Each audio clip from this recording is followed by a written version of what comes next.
Rede Amigo Espírita, uma ferramenta de união, interação e divulgação do movimento espírita. Acessem www.amigoespírita.ning.com e confira nosso acervo disponível. Rede Amigo Espírita, divulgando, instruindo e unificando. Sejam mais uma vez bem-vindos ao Centro Espírita Chico Xavier, desta feita em noite tão especial. Nós vamos dar início à nossa reunião com a projeção da mensagem, a fim de que possamos ir aquietando o coração. Vencerás, pelo Espírito André Luiz, mensagem psicografada pelo médico Chico Xavier, do livro Os Pronautas no Além. Não desanimes, diz ele, persiste mais lutando. Não cultives pessimismo, centraliza-te no bem a fazer. Esquece as sugestões do medo destrutivo. Segue adiante, mesmo varando as sombras dos próprios erros. Avança, ainda que seja por entre lágrimas. Trabalha constantemente. Edifica sempre. Não consintas que o gelo do desencanto te entorpeça o coração. Não te impressiones nas dificuldades. Convence-te de que a vitória espiritual é construção para o dia a dia. Não desistas da paciência. Não creias em realizações sem esforço. Silêncio para a injúria, ouvido para o mal, perdão para as ofensas. Recorda que os agressores são doentes. Não permitas que os irmãos desequilibrados te destruam o trabalho ou te apaguem a esperança. Não menosprezes o dever que a consciência te impõe. Não te enganaste, se te enganaste em algum trecho do caminho, reajuste a própria visão e procura o rumo certo. Não contes vantagens nem fracassos. Não dramatizes provações ou problemas. Conserva o hábito da oração para que se te faça luz na vida íntima. Resguarda-te em Deus e persevera no trabalho que Deus te confiou. Ama sempre, fazendo pelos outros o melhor que possas realizar. Age auxiliando, serve sem apego, e assim vencerás. Nós vamos à prece inicial, em seguida a Lúcia apresentará a oradoria e ficará com a palavra.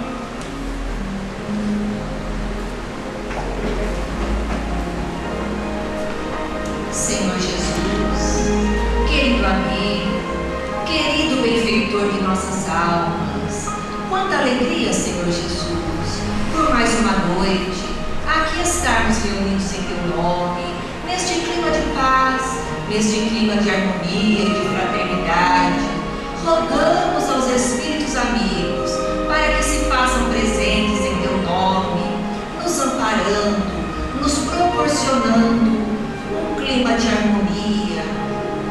Te rogamos, Senhor Jesus, para que possamos abrir os nossos corações para a Tua mensagem, que ela possa nos chegar cristalina e que possa vir ao encontro das nossas necessidades, das nossas angústias e de nossos problemas. Em Teu nome, Senhor Jesus, em nome dos Espíritos amigos, em nome de Deus, nosso Pai Celestial, damos então por iniciada a nossa reunião desta noite. E que assim seja.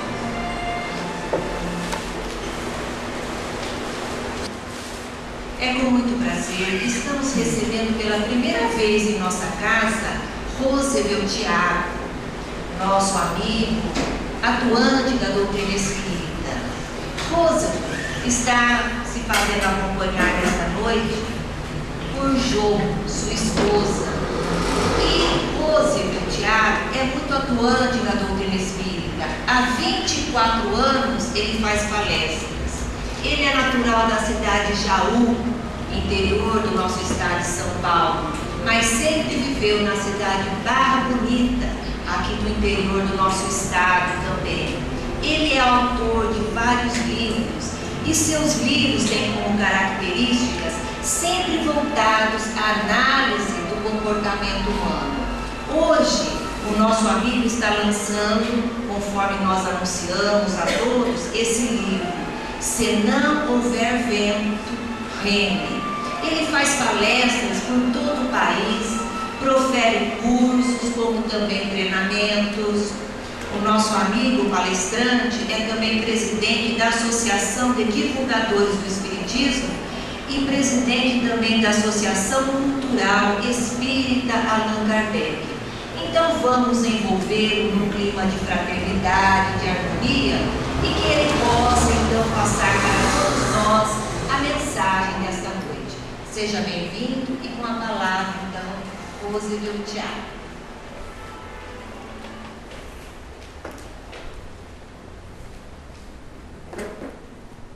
Muito grato, viu?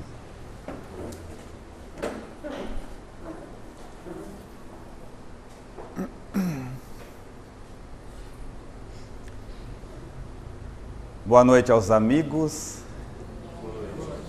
boa noite aos irmãos. Que Jesus, o amigo incondicional de todas as épocas, nos proporcione a sua paz.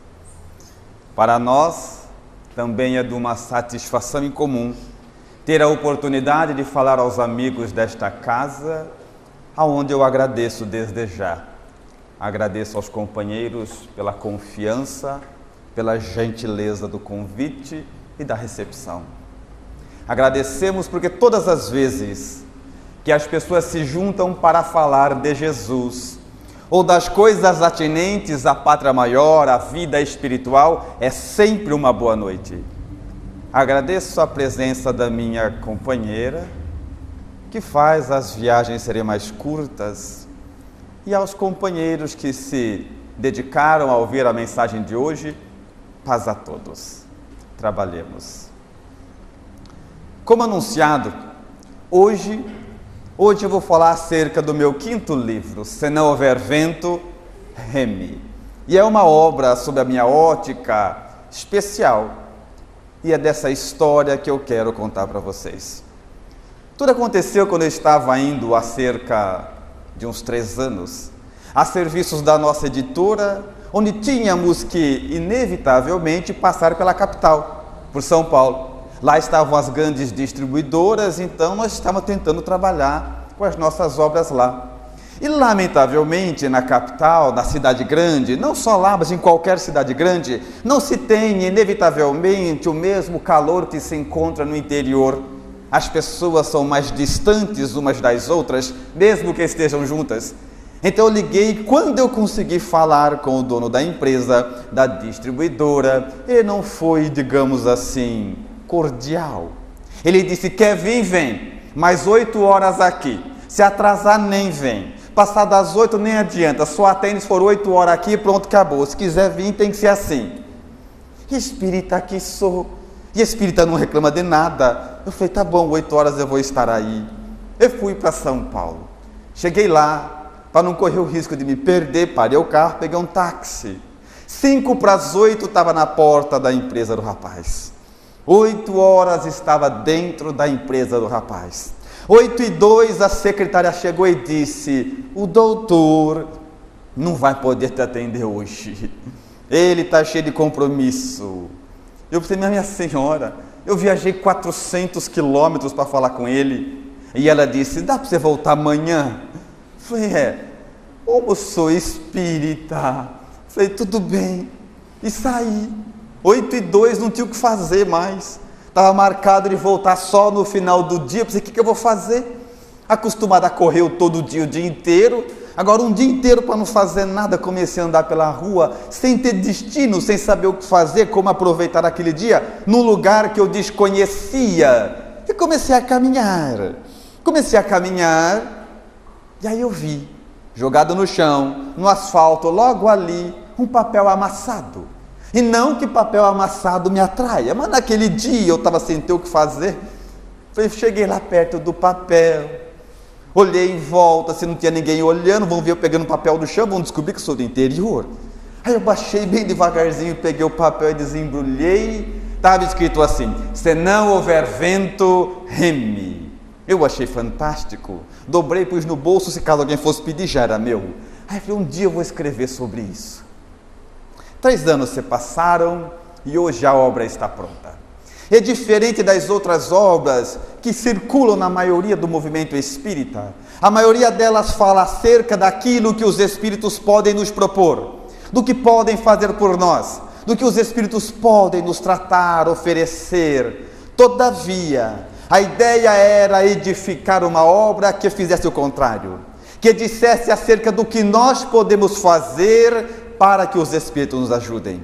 O que é que nós estamos fazendo por nós para conquistar aquilo que solicitamos aos espíritos? Porque se questionarmos um a um dos presentes, todos que estão aqui estão por uma razão, algo que desejam conseguir, se tornar, se libertar, adquirir. Todos nós teríamos uma história pessoal que justifique estarmos na casa espírita, sermos espírita. Mas a questão é, será que a nossa conduta, o nosso comportamento vai ao encontro do que pedimos? Porque muitas vezes pedimos uma coisa aos espíritos, mas nos comportamos de maneira contrária. E aí não adquirimos nada. Porque quando solicitamos algo a Deus, aos espíritos, Ele não nos dá o que pedimos. Ele oferece condições para adquirir, para construir em nós aquilo que pedimos. É diferente. É por isso que na literatura espírita encontramos várias vezes, por diversas maneiras, a expressão de que quando pedimos força, eles nos dão obstáculos. Porque na transposição dos obstáculos é que o espírito adquire força. Quando pedimos sabedoria, surgem problemas. Porque é na resolução dos problemas que adquirimos sabedoria. Mais uma vez vamos cintilando. E tudo aquilo que pedimos a Deus, Ele, na verdade, não nos dá pronto, dá caminhos, dá meio, dá uma forma de adquirir. Tanto é que é muito comum ouvirmos as pessoas dizendo que querem paciência. E quando pedimos paciência a Deus, devemos nos lembrar que ganhamos uma sogra. E como na natureza nada existe ao acaso, tudo deve ser experimentado pelo homem. E ele então vai vivendo com as pessoas, nos relacionamentos, e somos instrumentos uns aos outros. E é assim que conseguimos inevitavelmente ir agregando valores à própria alma. É dessa maneira que o homem vai vivendo e adquirindo valores. Dessa forma, palestrante do século XXI tem tecla SAP. Então ele já aguarda o trem passar, mas aguardando que essas experiências todas vividas vão agregando e criando valores na alma humana. É assim que o homem vai nascendo e morrendo infinitas vezes. E na resolução daquilo que está posto à sua frente, é que a vida vai transformando uma mulher leviana numa Joana de Ângeles, e um homem bruto e vulgar num Bezerra de Menezes. Então tudo que nos acontece obedece uma causa justa e um fim nobre. É assim que as experiências todas vão ganhando corpo em nós. Porque se perguntarmos a cada um dos amigos, o que é seu? O que é que te pertence? Cada um começaria a oscilar dentro do universo que possui, e as respostas seriam as mais variadas possíveis. Mas eu me recordo que numa situação singular a essa, eu perguntei, o que é seu? O que é que te pertence? E um rapaz levantou a mão e disse, o que é meu de verdade, meu é o meu carro, porque o meu carro é meu. Eu comprei ele 60 prestações financiados paguei a última semana passada, esse é meu com muito suor. E eu entendi as necessidades do rapaz, porque olha, quem já financiou carro sabe que é quase a prova da reencarnação, que o carnê começa fino. Quanto mais você paga, mais ele engorda, e com o tempo você vai vendo que uma vida só é pouco para acabar com aquilo. Se ele conseguiu 60 meses quitar, o carro é dele. Mas aí eu disse, depende, porque se eu me demorar na palestra e o ladrão chegar antes, é dele. Então não vale. O que é seu, que pertence verdadeiramente? O que é seu e ninguém leva? Aí uma senhora levantou a mão. Era uma mulher. E mulher fala de quê? De filho. Troca o endereço, mas o assunto é sempre filho. Ela disse, o que é meu de verdade é o meu filho. Com uma convicção que eu não seria louco em contestar. Eu falei, o seu filho verdadeiramente é seu. Todavia, um dia ele vai encontrar um rostinho mais bonito que o da senhora e vai vir te visitar de domingo se a comida for boa. Então não vale. O que é seu? Seu de verdade. E uma jovem portadora de uma beleza incomum levantou a mão e disse, meu corpo. Eu entendi a natureza da resposta. O seu corpo é seu.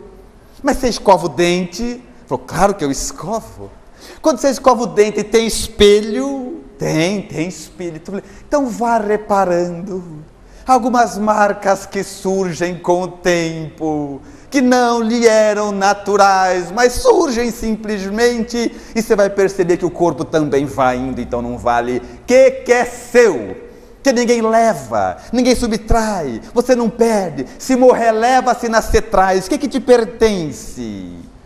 E Allan Kardec nos oferece uma contribuição singular, dizendo e destacando as propriedades do espírito: inteligência, vontade e pensamento. E ele diz que somente isso pertence naturalmente à criatura humana.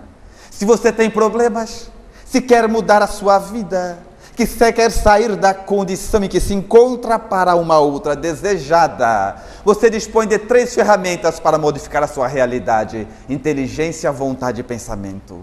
Todo o resto é ilusão. A parte que compete aos espíritos, vai muito bem, obrigado. Mas e a nossa parte? Aquilo que vemos buscar aqui.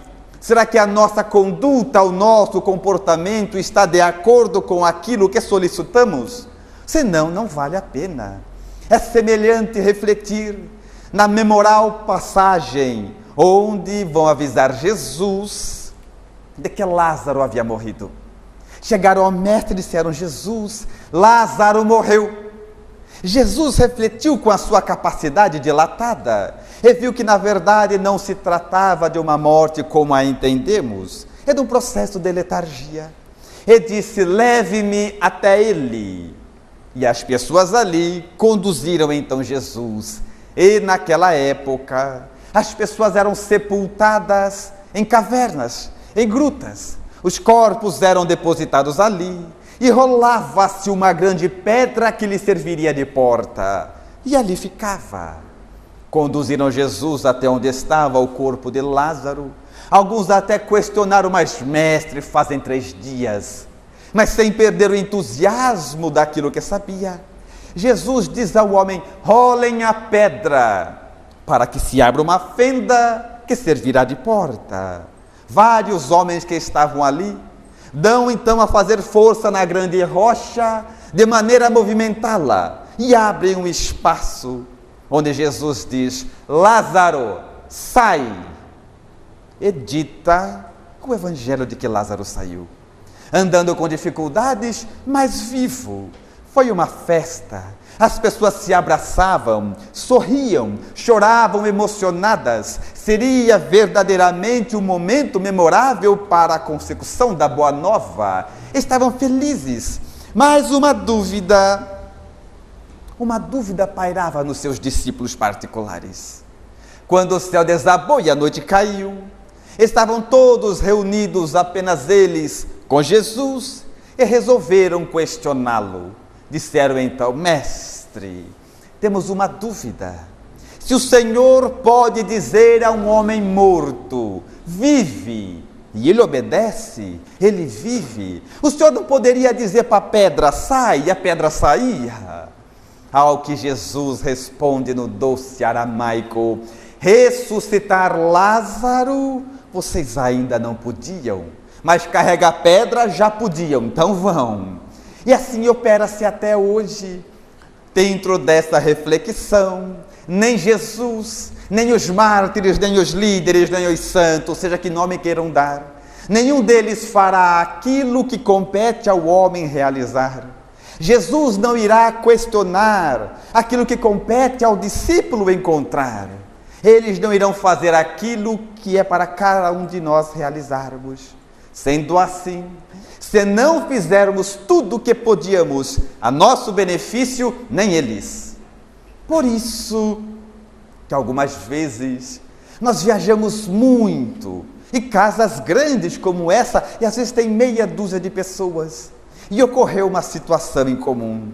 Nós viajamos 4, 5 horas, cheguei lá, tinha 7, 8 pessoas para ouvir. O dirigente da casa ficou chateado, coitado, porque sabia da distância em comparação a tão poucas pessoas, o que não teria problema nenhum, mas ele ficou chateado. E aí disse assim para mim: meu irmão, encarnados somos poucos, mas desencarnados tacinho. Aí eu entendi que ele já estava chateado e não disse nada, mas eu pensei: se nem os vivos vieram, que dirá os mortos? E muitas vezes os espíritos não vêm, sabe por quê? Porque não tem o que fazer na casa espírita. Você sabia que os espíritos às vezes nem eles vêm porque não tem o que fazer? Porque se nos basilarmos pelo Evangelho, encontraremos uma situação sine qua non, única, para aquilo que concerne em toda ajuda espiritual. Ele diz: ajuda-te, que só depois disso, depois desta situação completada, depois dessa parte concluída, o céu te ajudará. Ajuda-te, que só depois disso o céu te ajudará. Ora, companheiros, se nós estamos aqui solicitando algo aos espíritos, sem fazermos a nossa parte, nem eles. Então muitas vezes sofremos, ficamos angustiados, e os companheiros espirituais apenas aguardam a nossa adesão aos valores do bem para nos acumular de bênçãos. E como não fazemos, nem eles. Vamos sofrendo e ficamos um tempo todo aguardando que o sofrimento é comum. Não entendemos a doutrina espírita, que aliás é um grande desconhecido para todos nós ainda. Ainda não conseguimos entender que ela veio agregar valores à alma humana, conduzir o homem à felicidade. E nós ainda estamos naquela ideia de que quando estamos sofrendo, estamos pagando, o que não é real. Quando estamos sofrendo, na grande maioria das vezes, estamos fora do caminho. Porque a vida não veio para castigar o homem, veio para nos ensinar. A rejeição em aprender, isso sim gera sofrimento. Então o entendimento claro da doutrina espírita, conforme orienta Allan Kardec, daria ao homem uma visão da vida de tão alto, mas de tão alto que o sentimento de personalidade se perderia. E os nossos problemas menores não ganhariam força, mas ficando ainda presos àquilo. Na nossa casa espírita, acontece às vezes. Esses tempos chegou uma senhora lá, com uma camisa nas mãos, dobradinha, e dizendo assim: eu vim aqui porque meu marido bebe. E disseram que se benzer a camisa dele, depois ele veste a camisa, ajuda. E eu fiquei pensando, o que eu vou dizer para essa senhora? Porque ela não era espírita, então não tem obrigação de saber. Não estudava. Nós temos, ela não. De que isso não é assim que funciona. Mas por um outro lado, o espírita não gosta de perder cliente. Então eu olhei para ela e falei: preciso dar um jeito dela ficar aqui. Porque a gente é assim. É só encontrar alguém com a vida acabada aí pela rua, o que a gente fala? Vai no centro. O centro resolve esse problema. O coitado é carteiro, andou a pé o dia inteiro, está com as pernas doendo, você fala: é obsessor, vai para o centro. Daqui depois a gente arruma as coisas e explica direito. Mas na hora, a companheira lavou roupa o dia inteiro. Está com os braços doendo, você fala, é psicografia, vai para o centro. E aqui a gente vai orientando.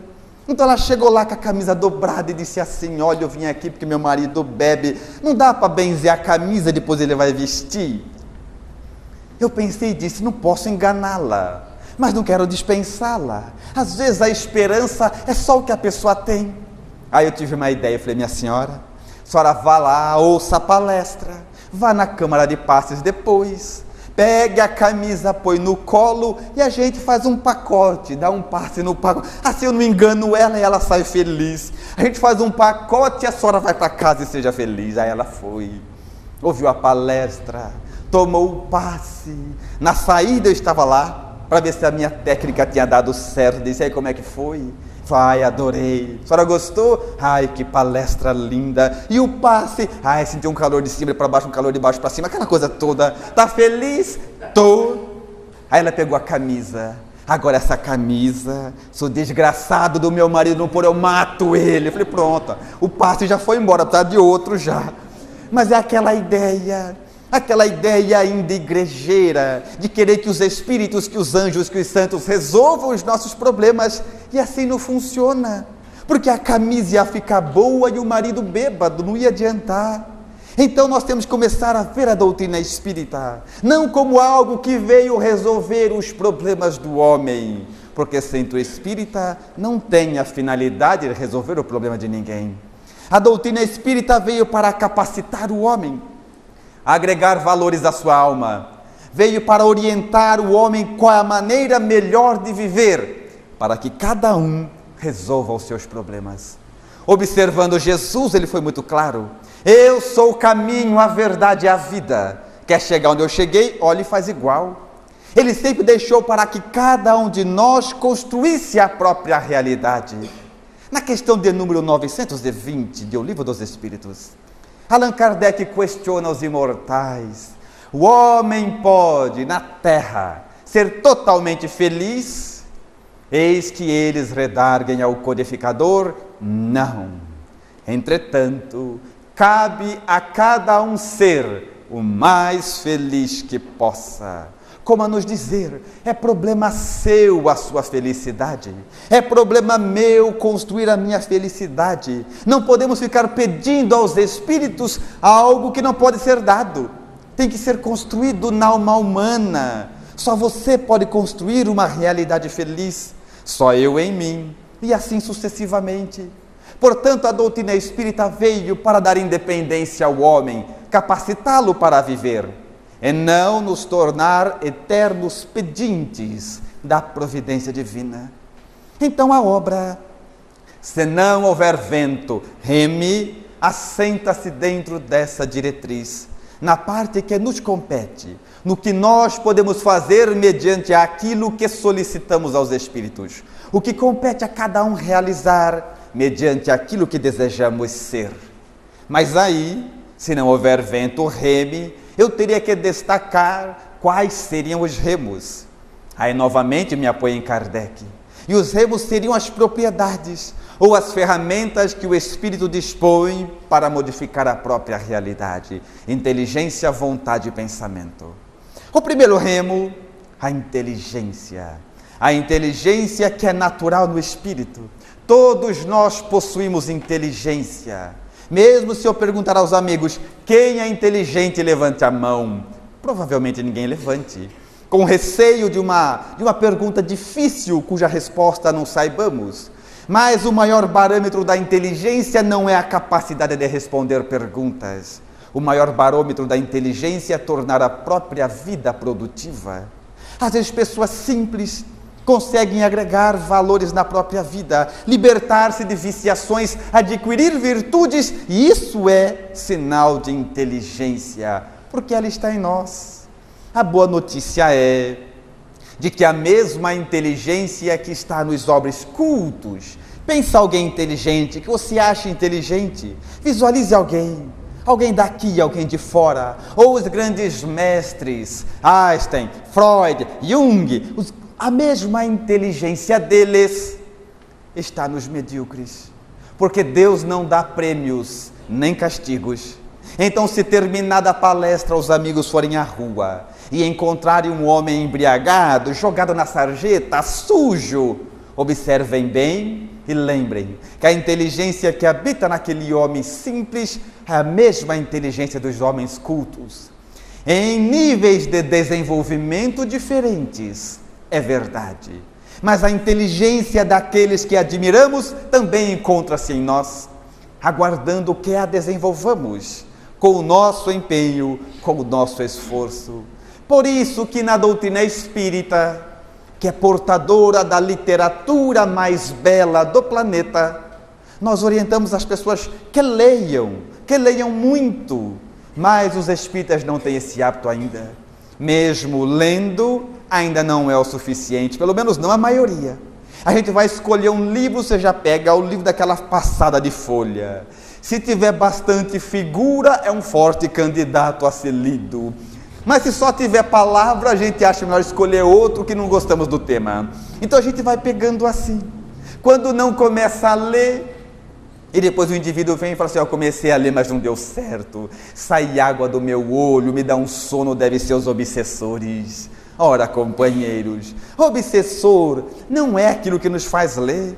Na verdade, nós temos que ter a ideia singular de que tudo compete ao homem. Desenvolver a inteligência do homem é problema do homem. Portanto, quem passou um ano sem ler nada está numa cegueira espiritual. Quem passou um mês sem ler nada está com miopia espiritual.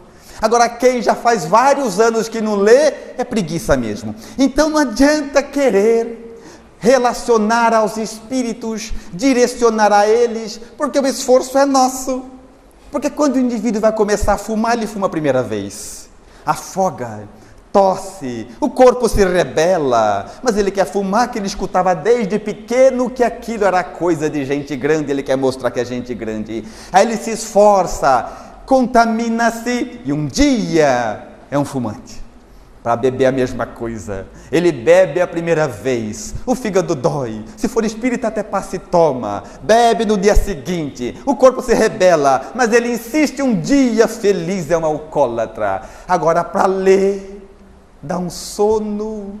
Então o que nos falta é empenho pessoal, usar da inteligência para sermos aquilo que desejamos ser. Fora disso, não chegaremos a lugar nenhum.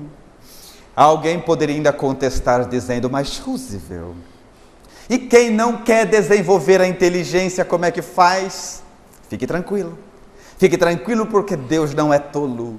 Quem não quer desenvolver a inteligência pelos próprios meios, Deus dá um jeitinho.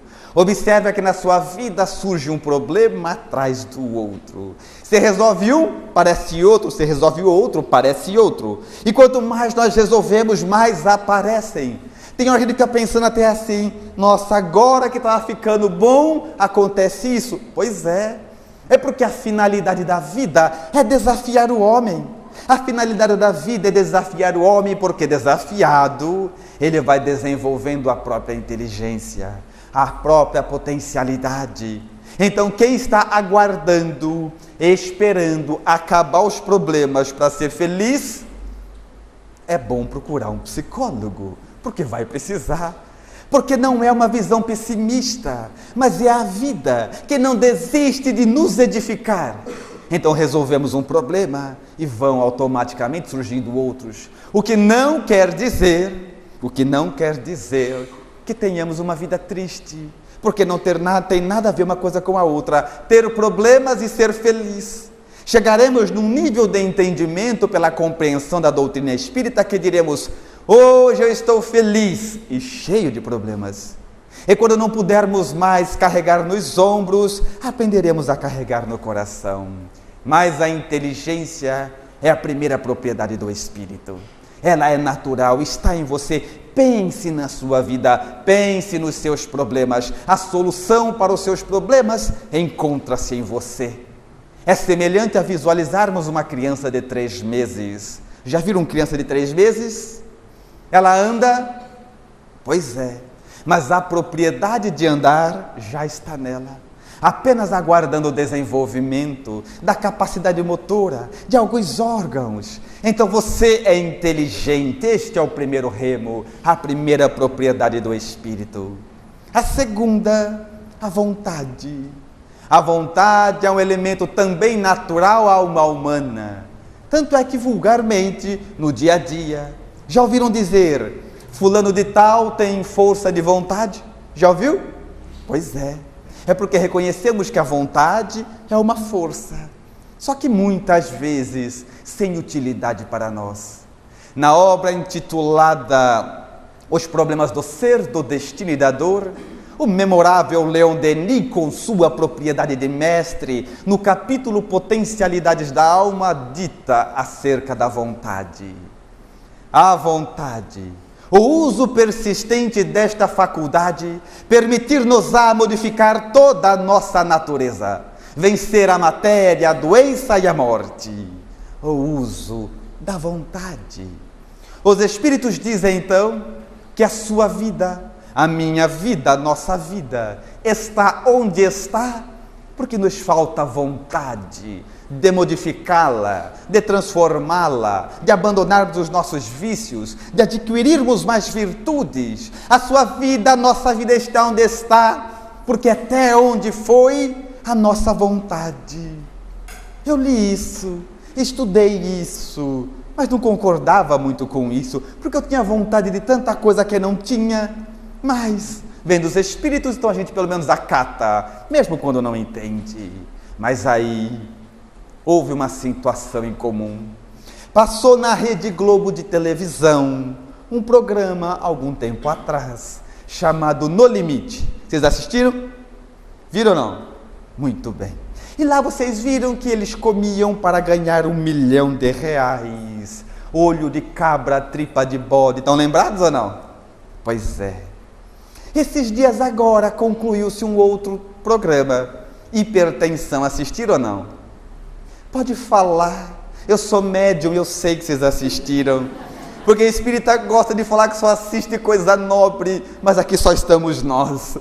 Na hipertensão, para concorrer a R$500 mil, eles comeram barata, minhoca, lesma, rato, vocês viram? Pois é. Aí eu me lembrei de Kardec. Que ele tinha razão.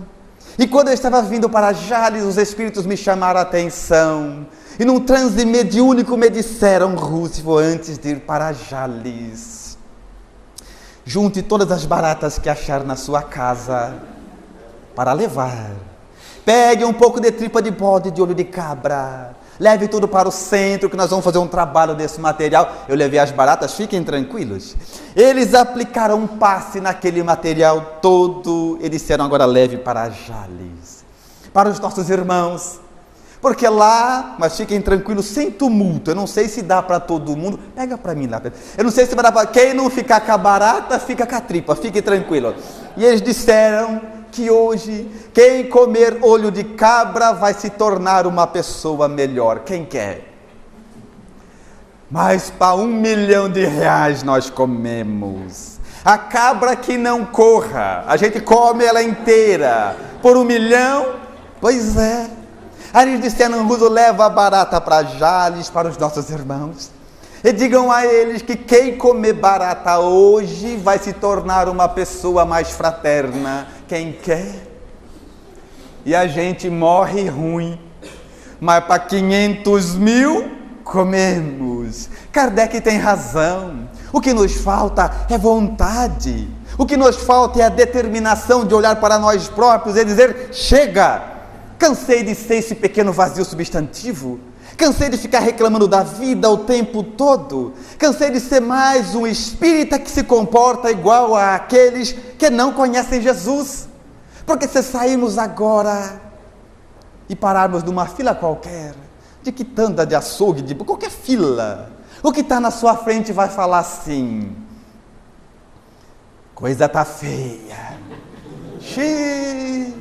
O que está atrás de você vai dizer, nem fale. E fiquei sabendo que ano que vem piora. E você que está no meio vai dizer, é mesmo. E eu fico pensando, ser espírita para quê? Se é para ser igual aos que não são. Ser espírita para quê? Que se é para se comportar igual os que não conhecem Jesus. Porque era tua obrigação, minha obrigação, nossa obrigação moral no meio dos desanimados, dizer: não concordo, a vida está melhor. Eu creio que Deus sustenta toda a vida. É por caminhos que desconhecemos, tudo vai cada vez melhor. Mas esta vontade é enfraquecida. Eu fico até pensando, nós temos provas e expiações demais ou somos enfraquecidos demais? O que nos falta é vontade. Na questão de número 909 da mesma obra já citada, Allan Kardec mais uma vez pergunta aos imortais: o homem poderia, somente com os seus esforços, vencer todas as suas más tendências? E o que são as nossas más tendências? Eu sei que vocês não sabem porque não tem. Eu tenho todas, então eu sei. Prepotência, maledicência, violência, barreira, todas as ênsias. O homem poderia vencer todas as suas más tendências somente pelos seus esforços? E eles responderam: sim. E muitas vezes com fracos esforços. É a vontade que lhes falta. Ah, quão poucos entre vós fazem esforços. Portanto, observemos o que queremos ser, o que queremos nos tornar, ou seremos eternos pedintes da providência divina, mas cabe a cada um de nós pôr a nossa vontade a nosso serviço, porque é uma força da alma humana. E segundo remo, para remarmos, quando faltar os ventos favoráveis em nossa vida. Já o terceiro remo, inteligência, vontade e pensamento. Terceiro atributo do espírito. E através do pensamento é que o espírito, inevitavelmente, consegue ligar-se às suas condições, à sua realidade espiritual. É pelo pensamento que nos ligamos ao bem, é pelo pensamento que nos ligamos ao mal. O pensamento é a antena do espírito. Quantas pessoas vocês conhecem que têm vontade, têm inteligência, mas não vai para frente? A gente até diz: fulano de tal, tão bonzinho, mas dá tudo errado para ele. Porque o pensamento é a antena pelo qual o espírito se liga ao bem e ao mal. Dr. Pietro Baldi, em sua grande síntese, cunhou uma expressão fantástica, dizendo de que todo homem é uma usina geradora de bem ou de mal. O vácuo não existe na natureza. O tempo todo estamos ligados ou no bem ou no mal. Sendo assim, quando temos a mente perturbada, tudo é mal. Quando temos a mente ligada nas ondas de equilíbrio, tudo é bom, até o que dá errado, até o que dá mal. Portanto, temos que policiar como está o nosso pensamento. Emmanuel dá uma contribuição fantástica, dizendo que ninguém se elevará a pleno céu, tendo alojado o inferno no coração. Portanto, da mesma coisa serviria para nós. De que vale vir à casa espírita tomar passo de palestra, se o pensamento estiver assentado na raiva, na ira, na depressão, na tristeza, na angústia, na decepção contra a vida ou contra Deus? Então temos que usar do pensamento para nos sintonizar, para nos ligar a ondas salutares de pensar. Quando acordamos pela manhã e falamos assim: olha, hoje acordei com o pé esquerdo, hein? Nem vê que está com os dois, né? É porque o pensamento negativo não nos deixa compreender e perceber tudo que está de bom à nossa vida. Outros dias acordamos assim: olha, hoje acordei com o diabo no corpo, hein? E quando falamos isso, o capeta somos nós, é só deixar de ser. Ficamos achando culpados sem perceber que trata de cada um de nós. É através da nossa indução mental que nos ligaremos ao bem ou ao mal. É igual Chico Xavier, exemplo de todos os exemplos. Se pegarmos o nome de Chico Xavier, escrever num papel e costurar na boca do sapo, faz bem até para o sapo. porque ele está numa vibração dilatada, constante com o bem, nada faz mal para aquele homem. Eu me recordo de uma situação que dita a sua biografia, onde Chico estava ficando cego de um olho, atribuído a uma questão obsessiva. E os trabalhadores daquela época ainda não haviam estudado bastante, eles disseram assim: Chico, nós estamos preocupados, vamos chamar Emmanuel, André Luiz, a nata da espiritualidade, e falar para eles afastar seu obsessor, está ficando cego, Chico. Como se isso fosse possível. Mas Chico respondeu de maneira terna: ah, não afasta ele não, coitadinho, esse eu já conheço, afasta vem outro, deixa ele, coitado. Ele gostava do obsessor. A gente que quer colocar a culpa no nosso, como se fosse culpa dele o que nos acontece, mas quando olhamos como conduzimos a nossa vida, como estamos o tempo todo perturbados, ora, companheiros, os obsessores não estão nem nos aguentando. A gente é muito chato. Tem obsessor que não aguenta mais, você está vindo na casa espírita sozinho pedir para ter desobsessão, para se livrar do obsediado. De tanto que a gente reclama o dia inteiro da vida, do comércio, da sociedade, da dificuldade financeira, do centro espírita que não resolve nada, e assim por diante. Você acha que nós precisamos de obsessor para ficar mal? A gente sabe sozinho, ninguém precisa ajudar. A mente humana é a antena do espírito, é igual radinho de pilha. Vocês têm radinho de pilha em casa? Ninguém tem? Alguém levanta a mão, você vai me trocar o exemplo. Muito obrigado. Você tem o seu radinho de pilha, aí você vira ele atrás, tem um botãozinho assim, AM de um lado, FM do outro. Tem ou não tem? É que eu sou médium, não assusta não. Aí, se você virar o botãozinho para AM, o que você ouve? Eu sei que essa pergunta não é fácil de acertar de uma vez. É uma pergunta difícil.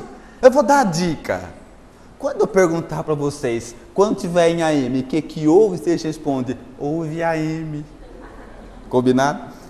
Aí você pega o seu radinho e vira o botão para AM. O que você ouve?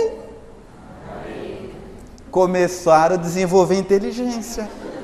Exato. Aí não adianta reclamar. Se trocar de faixa é AM, se voltar de faixa é AM, se levar o quarto por rádio é AM, se trocar a pilha é AM, é sintonia. Agora, se virar o seu radinho para FM, o que você ouve? Fantástico, né?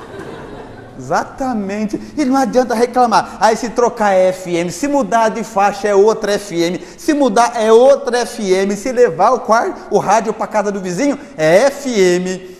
A mente humana é a mesma coisa. Quando estamos ligados no bem, é bem. Quando estamos ligados no mal, é mal, tudo fica ruim. Um amigo meu esses dias me deu um exemplo singular. Ele chegou para mim e falou assim: Roosevelt, dia 25 eu vou na praia. Ah, que bom, isso é muito bom. Você já foi para a praia? É muito bom, vai para você ver. Ele estava contente, feliz. No dia seguinte eu encontrei ele e falou assim: não sei se eu te falei, dia 25, falei que eu vou para a praia? Falou. Ah, não lembrava. Muito bem. Passou mais alguns dias, 4, 5 dias, encontrei ele de novo e falou assim: não estou lembrado, te falei dia 25? Falei, esse rapaz já está querendo mostrar que ele vai e eu não vou. E eu sou espírita, mas eu não posso esquecer. Aí passou mais uma semana, encontrei com ele e falou assim: viu, 25, cheguei a falar que eu vou para a praia? Falei, claro que você já falou. E assim foi. Dia 20, encontrei ele.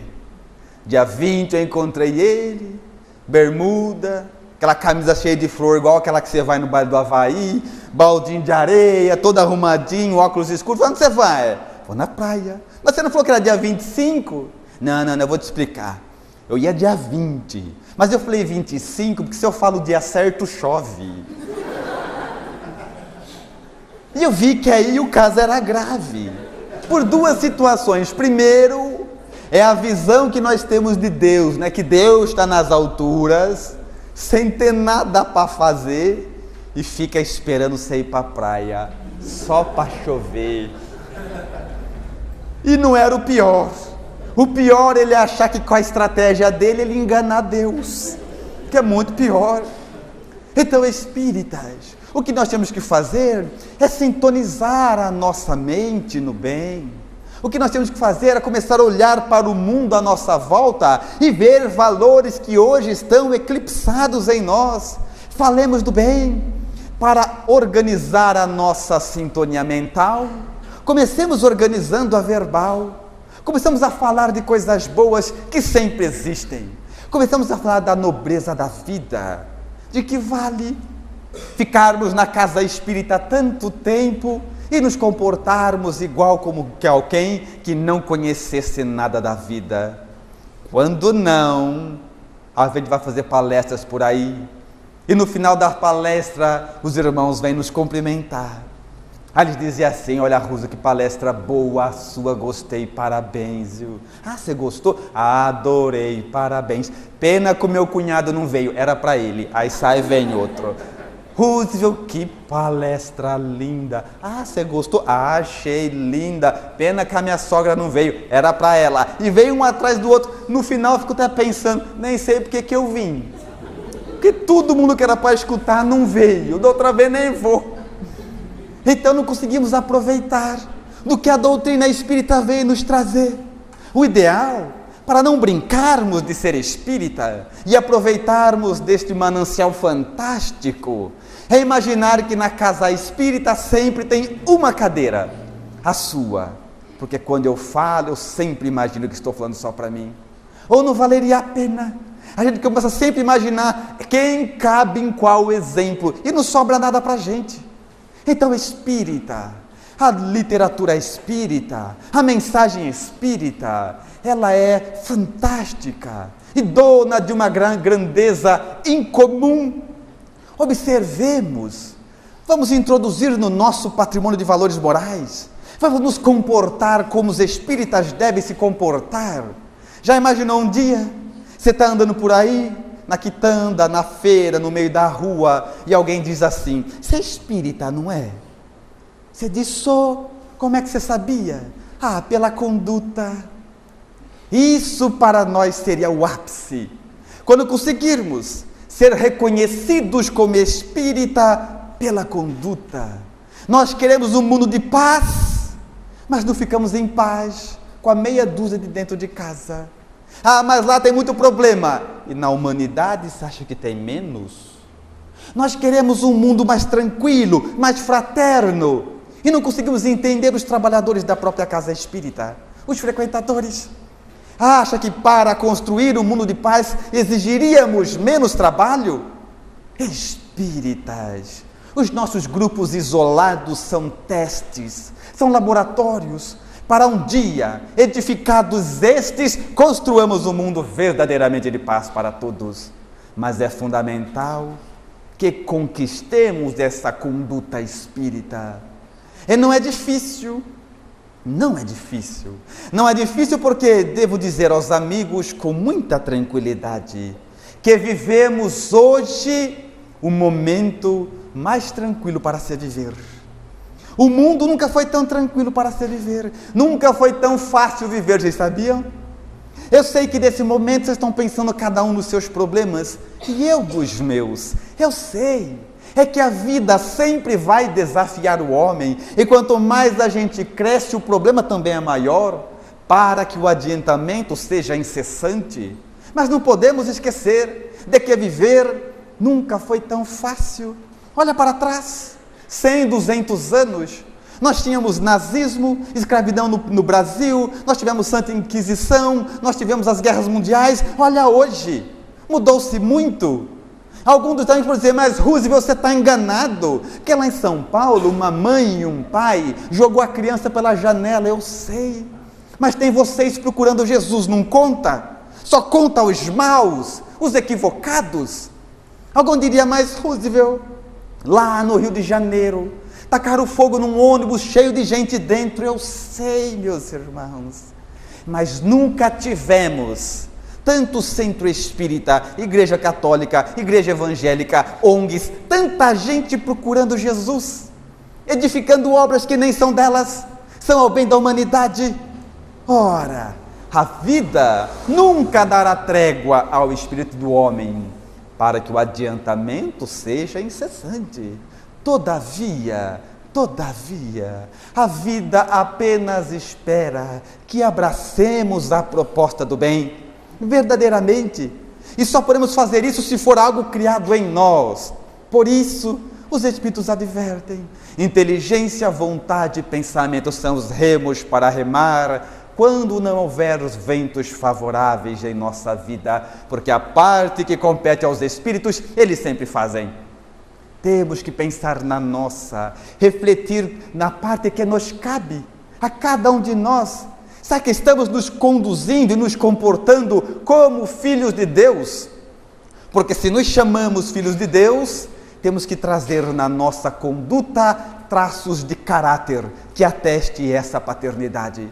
Não podemos mais nos chamarmos de espírita e andarmos pela rua tão desanimados quanto os que não conhecem Jesus. E só quando fizermos isso, quando atingirmos esta proposta e fizermos tudo o que podíamos a nosso benefício, aí começa a parte dos Espíritos. Porque a divindade só atua onde o humano está impossibilitado de atuar. Quando fizermos a nossa parte, aí podemos pedir aos Espíritos e orar dizendo: Senhor, escutai essas almas queridas, que elas aceitem as aflições e as lágrimas da vida, porque mágoas, queixas, dores e rebeldia lembram muralha sobre a noite fria, furtando do coração a luz do amor. Senhor, se uma prova me retalha a alma agora, dai-me o entendimento de que isso me aprimora, que eu passe lodo e pedra e cante mesmo assim. Assim como a madeira acende a chama, o tronco mutilado não reclama, Senhor, fazei-me forte diante das minhas dores, o roseiral podado dá mais flores. Pois então, Espíritos de intenção boa, que eu não recuse a dor que aperfeiçoa, que nós entendamos que os golpes que espancam os sonhos, dores, angústias e tempestades são os recursos da vida, erguendo a humanidade para as bênçãos de Deus. Graças a Deus pela atenção com que me ouviram. Muito obrigado, senhores.